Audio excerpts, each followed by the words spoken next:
I understand what a stressful situation it is. It's very nice that you're all here at a time like this. We all want your father to transition as peaceful as possible. It's nice that it's us. This is the way it should be, the way he would want it. Aza, let's start with the inception of this. You wrote the script with each of these actors in mind. I wonder if you could talk about how you approach it with that in mind, how these characters came to you and why they came to you specifically with these three actresses. I think there's like a variety of reasons. I think one of the things that I was chasing most about this, at least that got me writing, was chasing down how time was affected when you know death is approaching. I feel like I have certain actors in my brain when I'm just working on things, and that people that I look up to, that I want to work with. And I started hearing each of their voices, and it just felt like I could see the contrast and clash, but I could also really see how they could work together. It really felt like there was some similarity just in terms of their incredible approach and just the brilliance they bring to their roles. The one of the things that I knew about all of them was that they love films, and this was really trying to connect to certain movies that I loved, that I knew that they would kind of understand that they also felt similar about. Can you talk a little bit about the kind of family portrait you wanted to create here, what the dynamics between these characters look like to you? I was writing very, very disparate stories in a little sketchbook, thinking like, I could tell a story about this type of person dealing with this situation or this person, and then I realized that they're actually of the same family and that they're connected, and that if they were under one roof, that would put them on this collision course in a way that could be potentially fruitful. And really for me, I think it was just like going through this in my own life, realizing that I was very much becoming three different people at random different times throughout the day or throughout the week.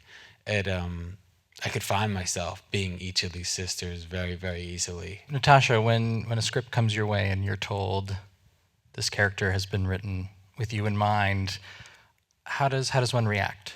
I mean, I was so excited by the Carrie Lizzie specificity, and that Aza saw it so clearly. I think it's really a testament to this entire journey that we've been on.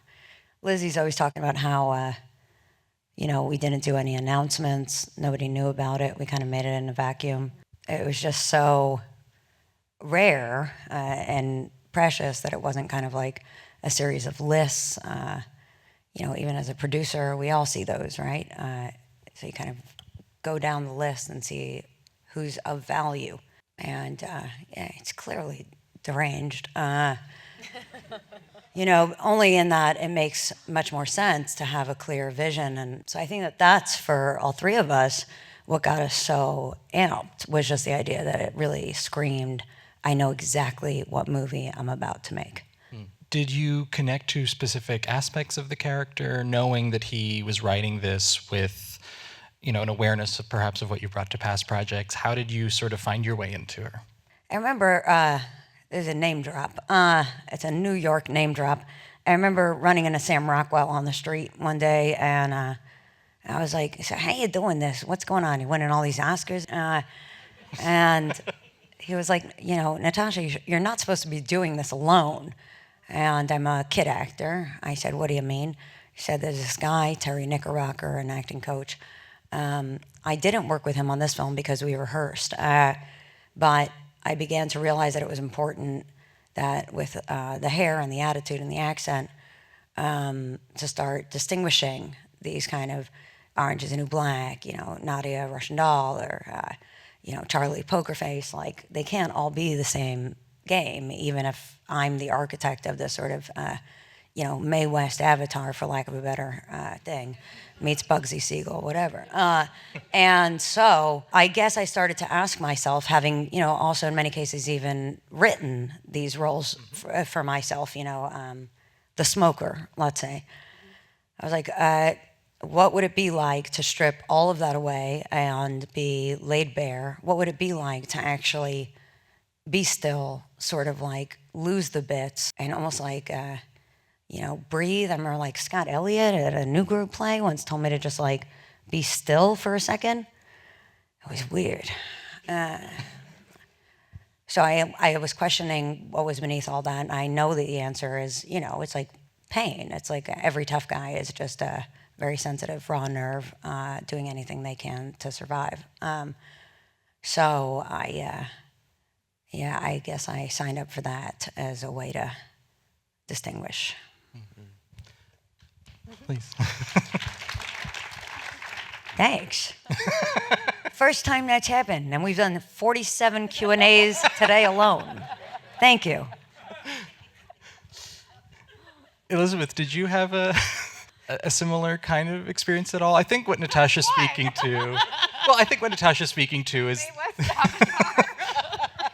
Baby, you got a Diane Weist avatar. We all don't act like you don't. You know your lineage. A Hannah and her sister's thing seeping in here, I see. Yeah, she knows it impeccably. But I think what Natasha's speaking to is that there's a real rigorous emotional authenticity to this project, and I think it's asking each of you to go to a kind of a deeper place, perhaps, than other scripts would ask. So what did that work look like for you? Specifically, it being a language-forward piece was really fun.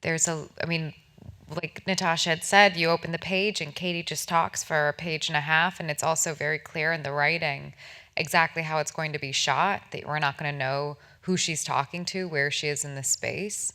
And I found that to be scary and exciting, and you don't get to read a lot of scripts that aren't direct reflections of our colloquialisms every day. It very much had its own rhythm to the piece, and these characters were in the same world, and this world just felt slightly adjacent to a world that's of like modern day. And when it came to Christina, I felt like there are all these women that I grew up watching, whether it's a Diane Weiss or a Diane Keaton or Carol Kane, and there are these like New York women who I adored as a teenager, and thought, I couldn't really identify with these stereotypes or the prototypes of certain women, but those women, that seemed like a lane I could follow and understand, and a nervous, neurotic.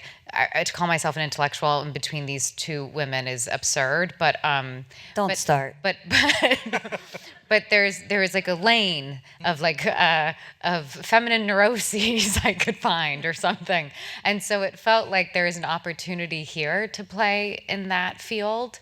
And so that was something that was exciting for me, and a nice opportunity, because I usually just want to be unlikable people who have a really strange idea of morality, and that's not what I got to do this time, which was also kind of its own gift of being someone who's just like true vulnerable, like goodness. Mm-hmm.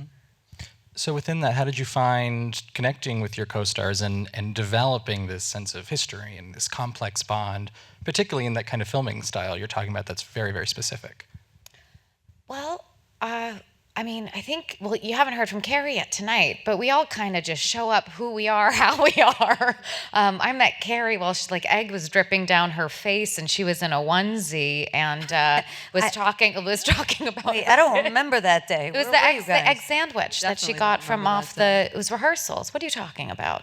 Oh, I don't remember anything. I have 2 children. Yeah, but I was like, where'd you get that sandwich? You're like, I'm wrapping Where aluminum did I foil. get it? Was it good? It was a man on the street. One of those. I was being very bold New York that day. stands, and you had this egg sandwich, and you sat down with your legs wide open, and you just started eating it. I think what Lizzie means to say is that vulnerability is the job.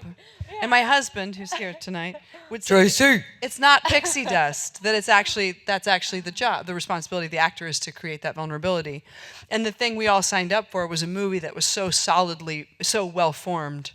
It was, the form follows the function. So the sisters, you meet them, they are stereotypes, and they are occurring to the audience the same way they're occurring to each other.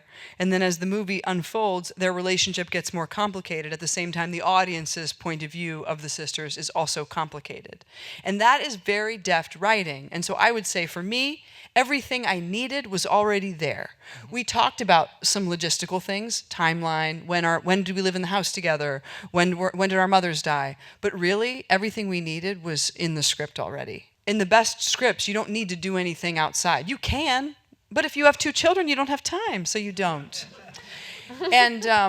And so I just loved how solid a thing it was, and it's just so unusual to have a script land in your lap that's like that. And when you have actors signing up knowing exactly what they're signing up for, then inevitably you only have 17 days to do it, so you just got to get to work. But we also all showed up incredibly just open.